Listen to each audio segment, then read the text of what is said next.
Moons ডায়েরিতে আপনাদের সকলকে স্বাগত। আজকে বানাবো শুক্তো ডাল। তার জন্য আমি লাউ, সজনে ডাঁটা আর উচ্ছে ভালো করে ধুয়ে পরিষ্কার করে কেটে নিয়েছি। আর উচ্ছেটাকে আমি আগে ভেজে নিয়েছিলাম, তো সেই ভিডিওটা আমার তোলা হয়নি। আর আমি আজকে ডালটি বানাবো মুসুর ডাল দিয়ে। তো প্রেশার কুকারে মুসুর ডাল, লাউ এগুলো একসাথে আমি সিটি মেরে নিয়েছি নুন আর অল্প হলুদ দিয়ে। এরপরে আমি কড়াইতে সর্ষের তেল গরম করে শুকনো লঙ্কা, তেজপাতা আর রাঁধুনি ফোড়ন দিয়ে সুন্দর ভাজা ভাজা যখন গন্ধ আসবে তখন আমি ডালটা দিয়ে দেবো।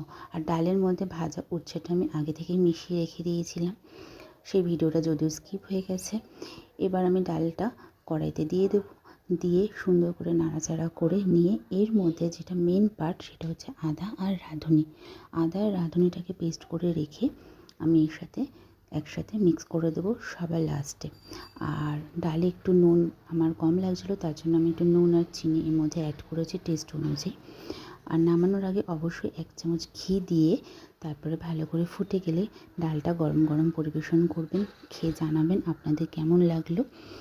আর গরমের দিনে এই ডালটা কিন্তু ফাটাফাটি লাগে ভাত দিয়ে খেতে।